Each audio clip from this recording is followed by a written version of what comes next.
আরেকজনের জায়গাতে যদি তুমি সুন্দর বিল্ডিং বানাও, আজ নয় কাল এটা ভেঙে ফেলবে। সরকারি রাস্তায় যদি মার্কেট করে থাকবে না, ভাঙবে।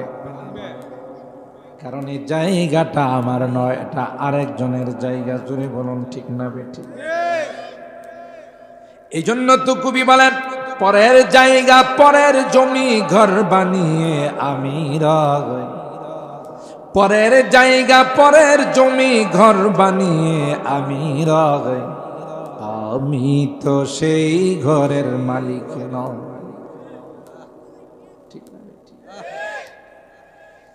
আর হারাম আল্লাহ ক্লিয়ারলি বলে দিয়েছেন, এ পৃথিবীর মানুষেরা, দুইটা দল পৃথিবীর মধ্যে বসবাস করবে। একটা হবে রে আমার দল, আর একটা হবে শয়তানের দল। শয়তানের জান্নাত থেকে বের হওয়ার সময় আল্লাহর ইজ্জতের কসম করে কয়, ক্বালা ফাবিইজ্জাতিকা লাউযিয়ান্নাহুম আজমাইন। তোমার ইজ্জতের কসম, একটা বান্দাকেও আমি জান্নাতে আসতে দেব না। নাউযুবিল্লাহ। বাক্যটাকে যেভাবে স্ট্রং করার দরকার, যেভাবে মজবুত করার দরকার, শয়তান সেভাবে মজবুত করে কয়, একজনকেও জান্নাতে আসার জন্য দেব না। আর আল্লাহ ডাক দিয়া কয়, যা যা তোর যা শক্তি আছে তা নিয়ে তুই তোর মিশন চালা। এই যে আজকের যুবকদের মাহফিলে এসা যারা অনুতপ্ত হইয়া জীবনের গুনার জন্য তওবা করবে, জীবনের অবস্থাটাকে পরিবর্তন করে ফেলবে, আমিও আমার ইজ্জতের কসম করে বললাম, হাত তুলতে দেরি হবে রে, আমি আল্লাহ তাকে মাফ করতে দেরি হবে না।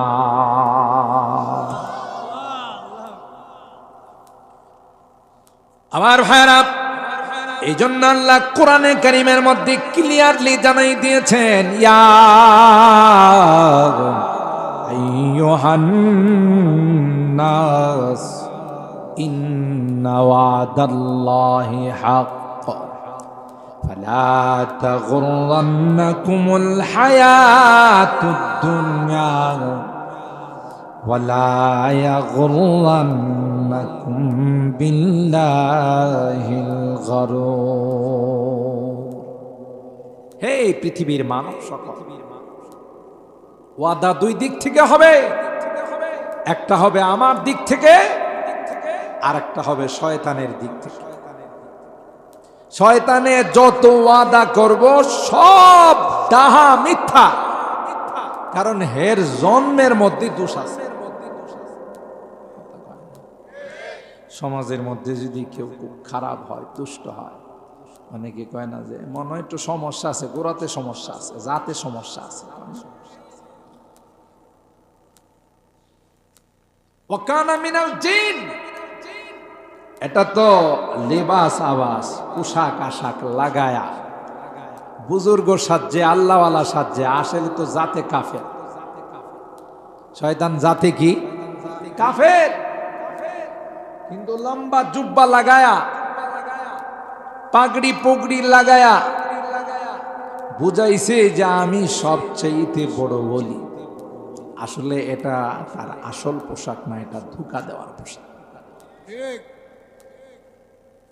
এটা হলো শয়তানের আসল চরিত্র। এইভাবে হতে হতে সে তাউসুল মালাইকা, মুআল্লিমুল মালাইকা, ওরে বাপরে, ফেরেশতাদের সে টিচার হয়ে গেছে, শিক্ষক হয়ে গেছে। কিন্তু ভিতরটা কি ছিল না? পরিষ্কার ছিল না।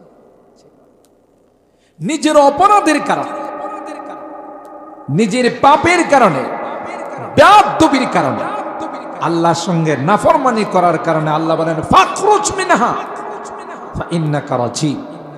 বের হ, খবিশ কোথাকার, নাফরমান কোথাকার, মরদুদ কোথাকার, বিতাড়িত কোথাকার।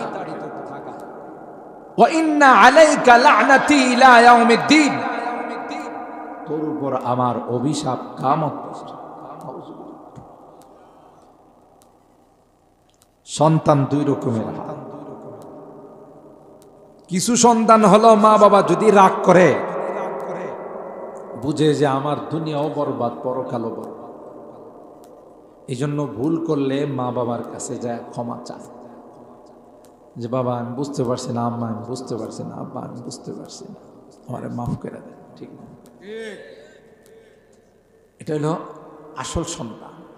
ভুল হতেই পারে, কিন্তু ভুলের পরে ক্ষমা চাওয়া এটা হলো আদম সন্তানের বৈশিষ্ট্য। সুবহানাল্লাহ।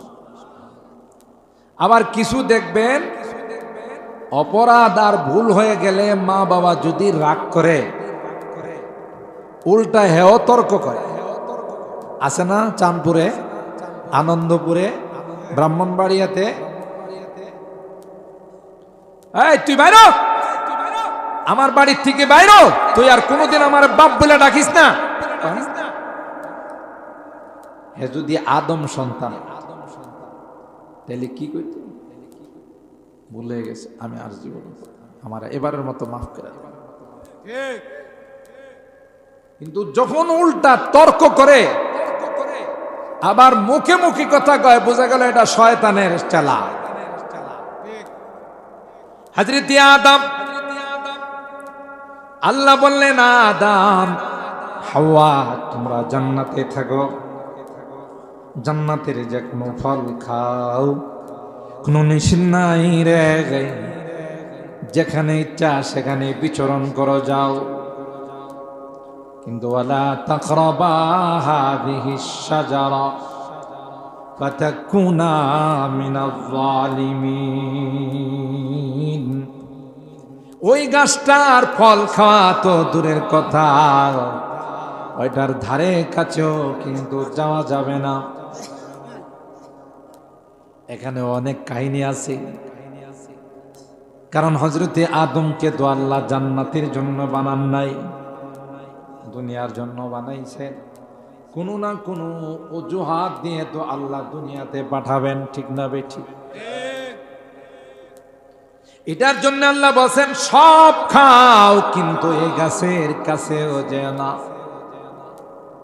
আর আল্লাহ জানেন না করলেও যাইব, না করলেও যাই। মানুষকে যে জিনিসের প্রতি মানুষকে বারণ করা হয়, নিষেধ করা হয়, দেখবেন এটার প্রতি মানুষের আকর্ষণ বেশি থাকে। আমি যদি এখন আপনাদেরকে বলি যে আপনারা কেউ এখান থেকে বেরিবাদে যায়েন না, একটু সমস্যা আছে, একে একে দেখবেন আমারে ফালায় পুরো প্যান্ডেলটা খালি হয়ে গেছে। একজন আরেকজনকে বুগিরি হুজুর জিটু খুশি হয় না, যাইতে না করছে মনে কিছু শিক্ষায় বড় অজনম নেই কথা কয় না। কি জন্য? এটা মানুষের স্বভাবগত ব্যাপার। যেই জিনিস নিষেধ করা হয় এটার প্রতি মানুষের আকর্ষণ। যদি এখন আমি আপনাদের মাহফিলে বলি যে কালকে সকাল পর্যন্ত কেউ দারমা বাজারে যায় না, মজলিশপুর বাজারে কেউ যায় না, নৌকা একটা ভাড়া করলো, কয়েকজন যে বসে হুজুর যেহেতু না করছে ওখানে কি আছে একটু দিক। এটা হলো মানুষের সৃষ্টিগত স্বভাব। যেই জিনিস নিষেধ করা হয় ওইটার প্রতি মানুষের আকর্ষণ বেশি থাকে। কথা বলেন ঠিক কিনা? হযরত আদমকে আল্লাহ বললেন হে আদম সব খাও, কিন্তু এই গাছের ধারে কাছেও যেও না। এমনি তো তার মধ্যে একটা দুর্বলতা কাজ করে, সব খাইতে বলল, এটা কেন নিষেধ করলো? নিশ্চয়ই এখানে কোনো কিন্তু আছে।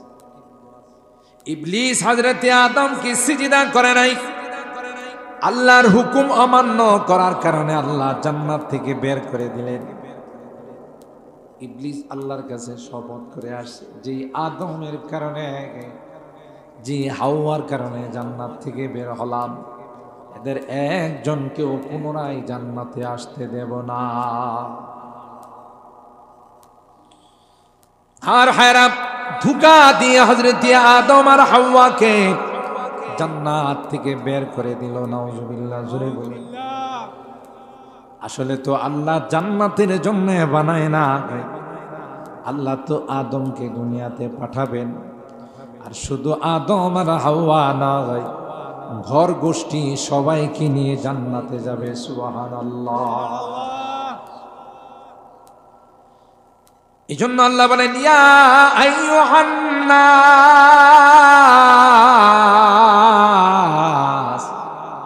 ইন্না ওয়াদাল্লাহি হাক্ক। হে মানব সকল, একদিক দিয়ে আমি আল্লাহ তোমাদের ওয়াদা করেছি রে, মিনাল বাসি ওয়াল হিসাবি ওয়াল জান্নাতি ওয়াস সিরাত ওয়াল মিজান। আমাদের মরার পরে কিন্তু আরেকটা জিন্দেগির সূচনা হবে। ওই জিন্দেগিটার নাম হলো বরজখের জিন্দেগি, কবরের জিন্দেগি। ঠিক না বেটি? মনে করবা না আমি মরে গেলাম, জিন্দেগি শেষ হয়ে গেল। সমাজে দেখবেন কেউ যদি অসুখে ভুগে, কেউ যদি কোনো কষ্টে থাকে, মাঝে মধ্যে কয়া বলে আল্লাহ আমারে মত দেয় না কিনলে। সাবধান, এরকম বলবেন না, বরং বলবেন আল্লাহ আমার উপর যেভাবে খুশি আমিও সেইভাবে খুশি। তাইলে আপনি অসুস্থতার মধ্যে সবর করে, বিপদে সবর করে, ধৈর্য ধারণ করেও আপনি আল্লাহর জান্নাতের মেহমান হয়ে যাবে। ইন্নাল্লাহা মা'আস সাবিরিন। আল্লাহ ধৈর্যশীলদের সঙ্গে থাকেন। এই জন্যে এই কথা বলতে নাই যে আমার মৃত্যু হয় না কেন, সময় মতো হবে, 1 সেকেন্ড আগেও নয়, এটা আল্লাহর বিধান। কিন্তু আল্লাহ পাক আমাদের কি বলে দিলেন, এটা হলো ক্ষণস্থায়ী জিন্দেগি, চিরকাল এখানে থাকার জন্য আমি আল্লাহ পাঠাই না আগে। কিন্তু তোমাদের সঙ্গে ওয়াদা করলাম, মিনাল বাথি 40 কদম তোমারে শুয়াইয়া এলাকার মানুষ আসতে দেরি হবে গো। মুনকার নাকির আয়সা তোমাকে ইন্টারভিউ নিতে, পরীক্ষা নিতে দেরি হবে না। কবরের মধ্যে বসাইবে আর বলবে তুমি যে এক জগৎ থেকে আরেক জগতে আসলা, দুনিয়ার জগৎ পাড়ি দিয়া পরকালের জগতে পা রাখলা, ভিসা লাগাইছনি, পাসপোর্ট আছে। বাংলাদেশ থেকে যদি ইন্ডিয়া যায়, বর্ডারের মধ্যে ধরব না। সৌদি আরব গেলে, কুয়েত, কাতার, ইন্দোনেশিয়া, মালয়েশিয়া, তুমি তো এ দেশের নাগরিক নয়, তুমি এক দেশ থেকে আরেক দেশে আসলা, তোমার পাসপোর্ট কই, তোমার ভিসা কই? ঠিক কবরের মধ্যে রাখার পর দুইজন ইমিগ্রেশনের ফেরেশতা, দুইজন পুলিশ আসবে, যে পুলিশের নাম হলো মুনকার নাকির।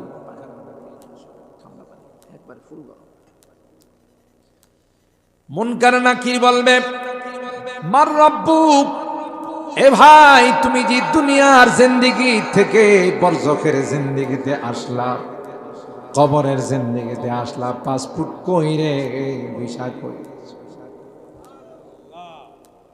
আর পাসপোর্ট আর ভিসা আমাদের কাগজের পাসপোর্ট আর ভিসা নয়, এটা হলো তুমি বলো রে মার রব্বুক, তোমার রবকে। যারা নেককার দিনদার আল্লাহওয়ালা, বলতে দেরি হবে রে, জবাব দিতে দেরি হবে না। এই যে আপনারা কত মানুষ বাড়ি ঘুমাই রয়েছেন, কত ওয়াজ হই রে, ওয়াজে যাওয়ান লাগবে, ওয়াজে গিয়া কেড়া কিতা কিনা লাইছে, কয়টা বাড়ি ওড়াই লাইছে, কয় লক্ষ টাকা কামাই লাইছে, কয় না? এদের কলম নষ্ট হয়ে গেছে। ভালো জিনিস তাদের কাছে খারাপ লাগে, খারাপ জিনিস ভালো লাগে। ঠিক না বেটি? বুঝতে হবে যে কলবের মধ্যে সমস্যা হয়ে গেছে।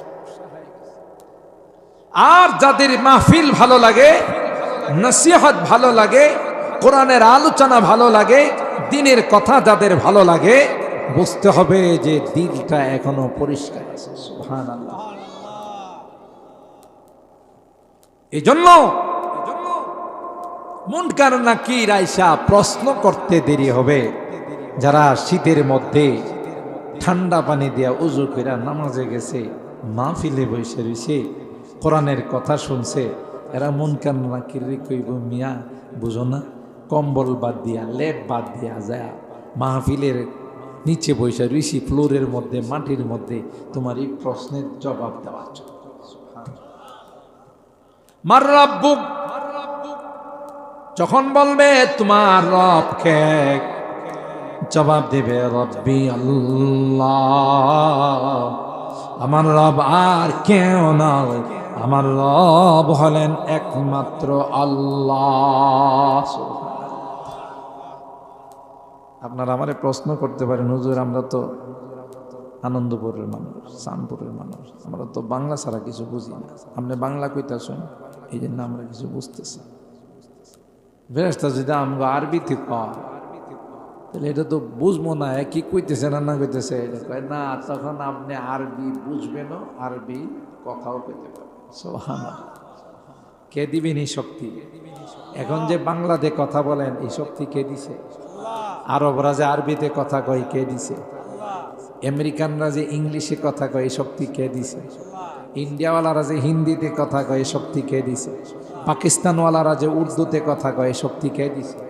মানুষের ভাষা, মানুষের কথা বলার শক্তি কে দিছে? আর রহমান আল্লামাল কুরআন খালাকাল ইনসানা আল্লামাহুল বায়ান।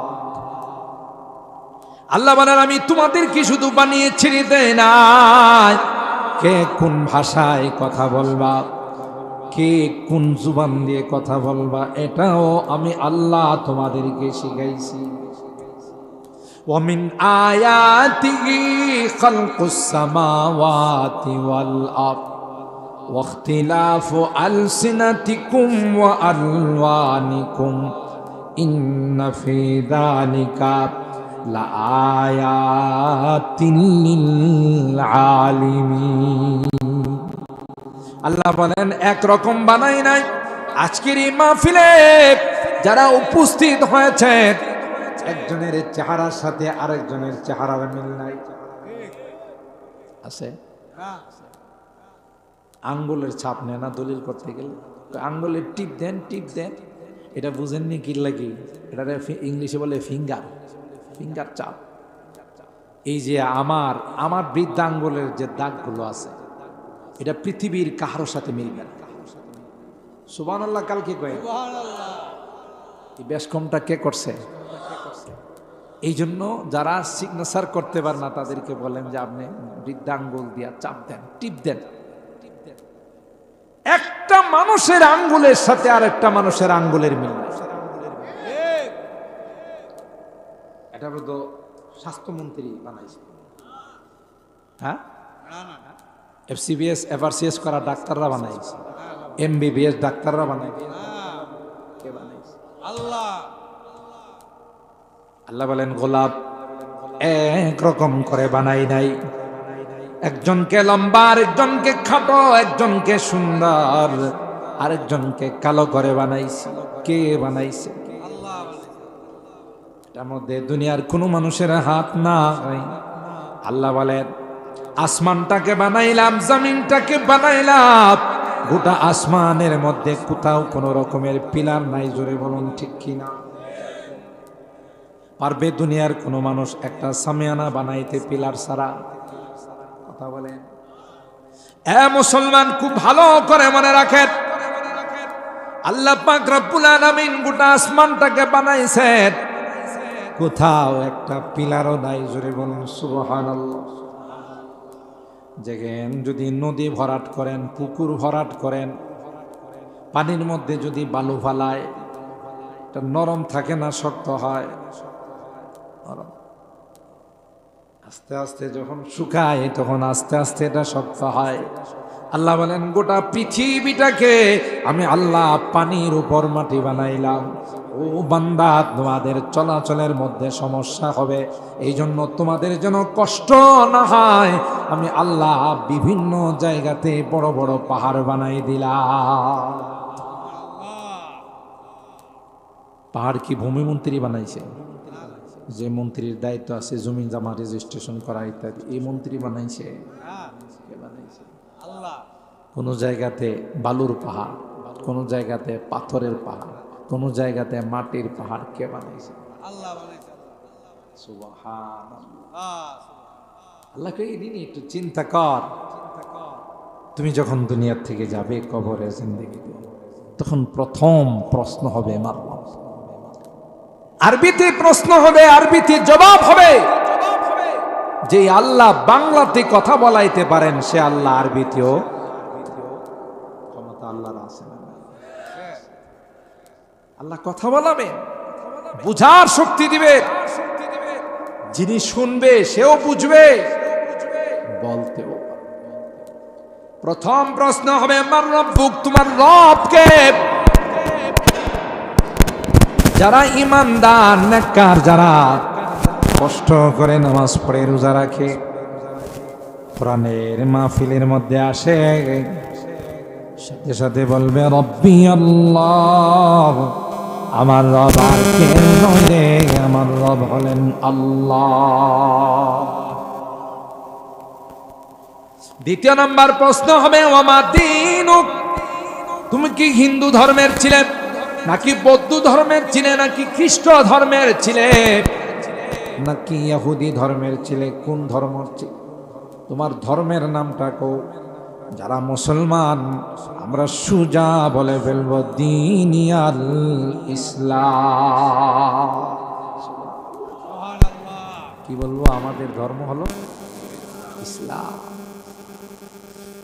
তিন নাম্বার প্রশ্ন করবে ওয়ামান হাদার রাজুলুল্লাযী বুইসা ফীকুম, প্রত্যেকটা ইমানদারের কবরের সঙ্গে রওজায়ে পাকের কানেকশন হয়ে যাবে, রওজায়ে পাকের সম্পর্ক হয়ে যাবে। ইশারা করে বলবে চিননি রে, তিনি কে রে? একটা আবার তাকাইয়া দেখ। আল্লাহর কসম, যারা পয়গম্বরের সুন্নতের অনুসরণ করছে, আল্লাহর পয়গম্বরের দিন যারা মানছে, তারা দেখতে দেরি হবে আর বলতে দেরি হবে না, তিনি আর কেউ নন, তিনি হলেন আমার প্যারা নবী মুহাম্মাদুর রাসূলুল্লাহ সাল্লাল্লাহু আলাইহি ওয়াসাল্লাম। এবার ফেরেশতারা বলবে ওকে, ঠিক আছে, তোমার ইমিগ্রেশন পরীক্ষায় তুমি পাস। সুবহানাল্লাহ বলেন। এই রেজাল্ট দিতে দেরি হবে, আসমানের মালিক ডাক দিতে দেরি হবে না। ওয়ানাদা মুনাদিন মিনাস সামা আন সাদাকা আবদি, আমার বান্দা আমার বান্দি ইন্টারভিউর মধ্যে 1 নাম্বার করছে। সুবহানাল্লাহ। ফেরেশতাদের আল্লাহ ডাক দিয়া বলবে, ফেরেশতারা, এই আনন্দপুরের মানুষ, চাঁদপুরের মানুষগুলো বড় নিষ্ঠুর রে, বড় নির্দয় রে, বড় পাষাণ হৃদয়ের মালিক। এরা তাদের আপনজন কি শীতের মধ্যে মাটির নিচে কোনো বিছানা দেয় না, গাই কোনো রকমের কোনো লেপ তুষক দেয় নাই। কথা বলুন ঠিক না? খালি মাটির মধ্যে তাকে শোয়াই দেয়া চলে গেছে। তাই দেরি করো না, আমার বান্দা পরীক্ষায় যেহেতু পাস, আমার বান্দাকে জান্নাতি গালিচা বিছাই দাও।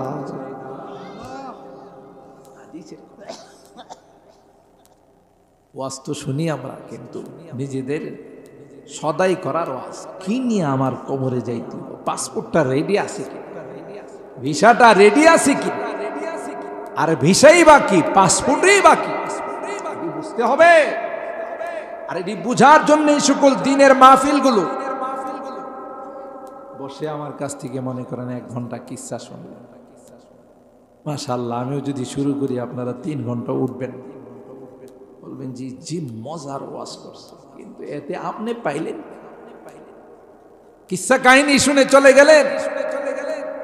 কিছু সঙ্গীত শিল্পী এসে আপনাদেরকে কিছুক্ষণ ওয়াজ করলো, কিছুক্ষণ সঙ্গীত শোনাইল, আপনার কি পাইলেন? এখানে যে কষ্ট করে শীতের মধ্যে বসে রইলেন। আল্লাহ তো বলেন যে তুমি তোমার পরকালের সামানটা ব্যাগে থুইছো কিনা দেখো, তোমার পরকালে যাওয়ার প্রস্তুতি আছে কিনা। রেডি হইছো কিনা দেখো। এই জগতের পরেই তো কবরের জগৎ। কবরের জগৎটা বড় কঠিন জগৎ। হযরত উসমান ইবনে আফফান রাদিয়াল্লাহু তাআলা আনহু, যাকে যিন্নুরাইন বলা হয়, দুই নূরওয়ালা, আল্লাহর হাবিবের দুই মেয়েকে একজন মারা যাওয়ার পর আরেকজনকে বিয়ে করেছিলেন। এই জন্য তাকে দুই নূর পয়গম্বরের দুইজন কলিজার টুকরাকে বিয়ে করেছেন। আল্লাহর নবীর দুইজন জান্নাতি মেয়েকে বিয়ে করেছেন। এই জন্য উসমান ইবনে আফফানকে যুন্নুরাইন বলা হয়।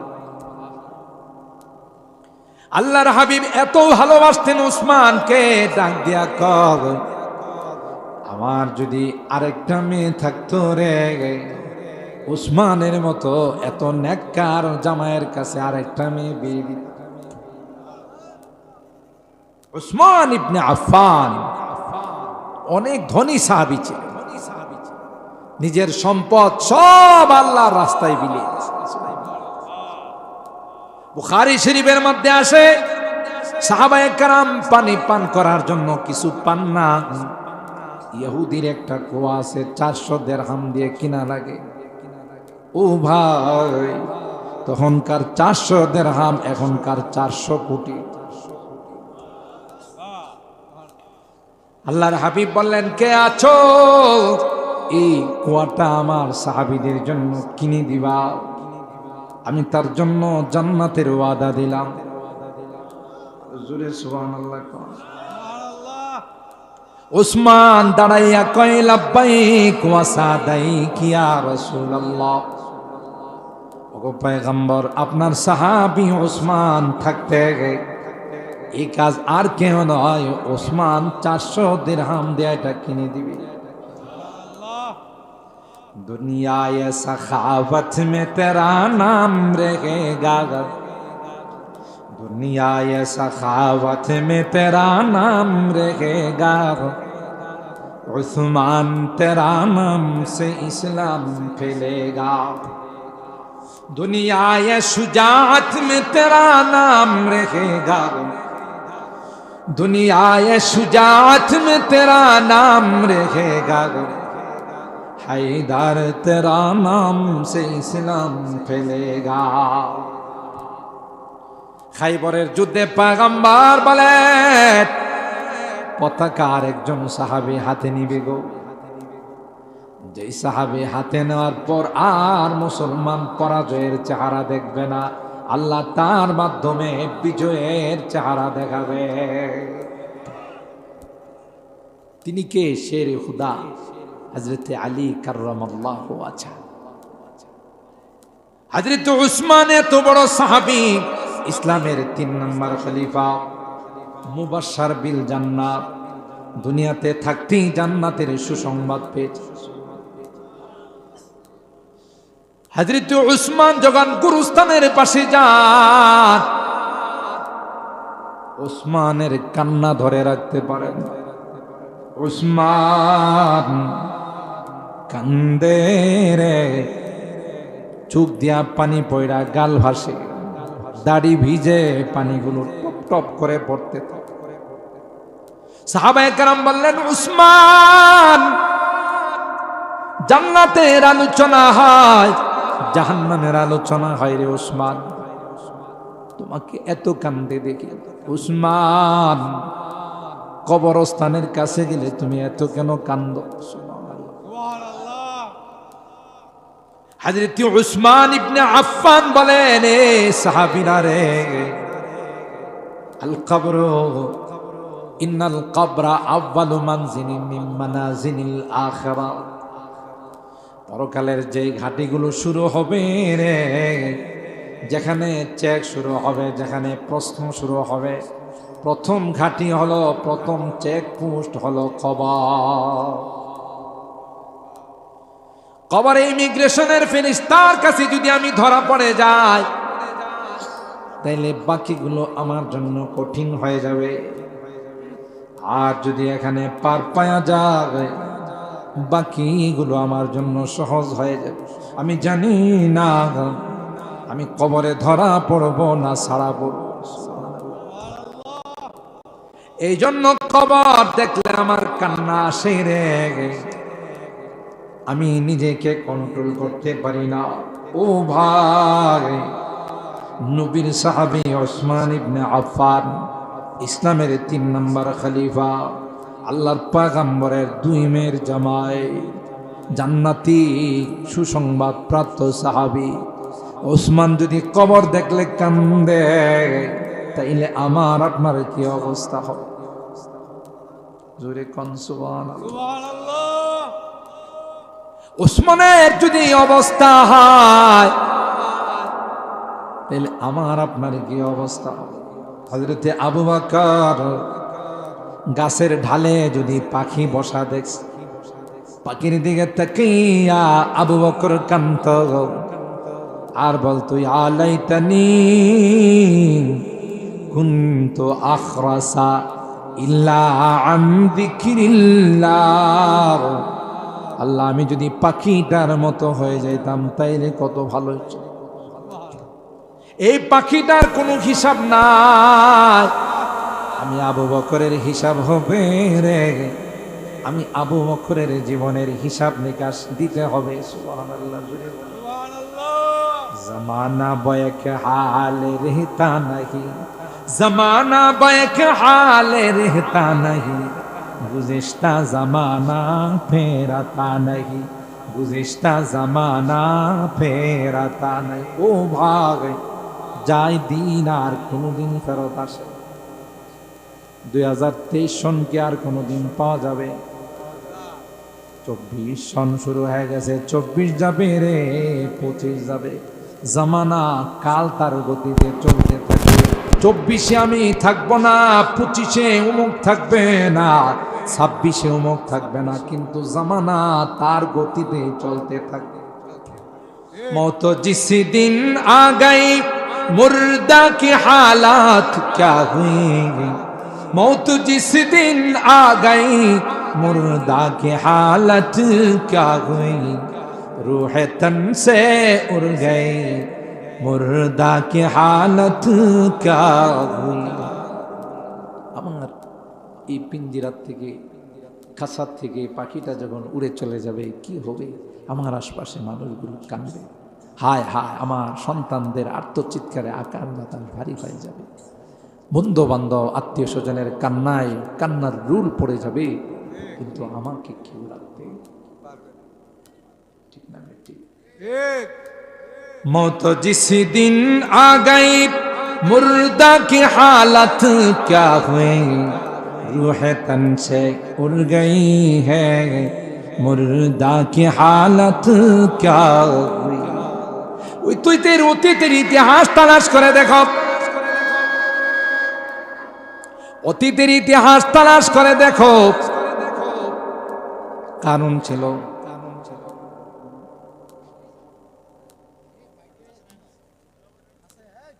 আল্লাহ, ঠিক আছে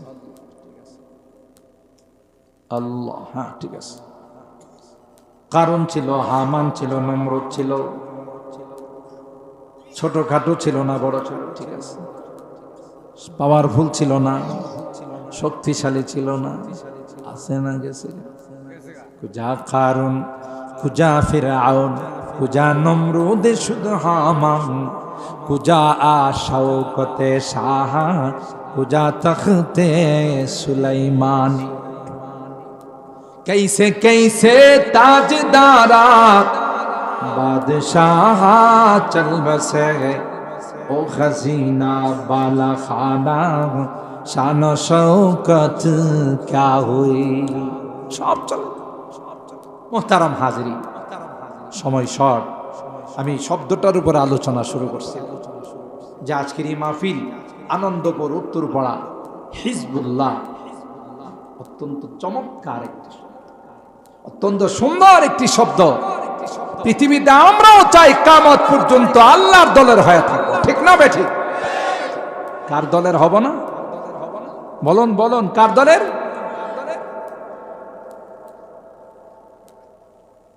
আল্লাহর দলে থাকবো, ঠিক না বে ঠিক? কারণ নয়, শয়তানের দলে নয়। কারণ শয়তান জান্নাতে যাবে না জাহান্নামে? বলেন, শয়তান কোথায় যাবে? তাইলে শয়তানের দলের যারা, ওরা যাবে কোথায়? যারা নামাজ পড়ে না, রোজা রাখে না, হালাল খায় না, হারাম খায়, জুয়া খেলে, মদ খায়, আছে না নাই? ওরা কার দলে? বলেন বলেন, কার দলে? যারা নামাজ পড়ে, রোজা রাখে, আল্লাহ বিল্লাহ করে, হালাল খায়, হারাম খায় না, আল্লাহর হুকুম মানে, নবীর তরিকা মতো চলে, এরা কাদের দল?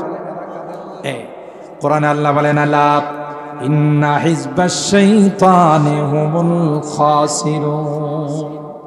শয়তানের দলের যারা হবে তারা চিরকালের জন্য ক্ষতিগ্রস্ত হয়ে যাবে। কে বলছে? আলা ইন্না হিজবাল্লাহি হুমুল মুফলিহুন। আর যারা আল্লাহর দলের হবে, আল্লাহর কথা মতো চলবে, আল্লাহ বলেন দুনিয়ার জিন্দেগিটা আমার কথা মতে চলো, আমার পয়গম্বরের তরিকা মতো চলো, পরকালের জিন্দেগিটা তোমার মতো করে তুমি চলবা, তোমার কোনো কিছুর অভাব হবে না, ঠিক না বে ঠিক?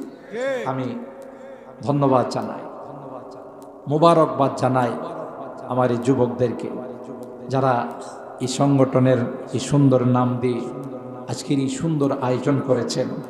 আল্লাহ আমার এই যুবকদেরকে জান্নাতি যুবক হিসাবে কবুল করুন। আরো জোরে বলুন আমিন। এরা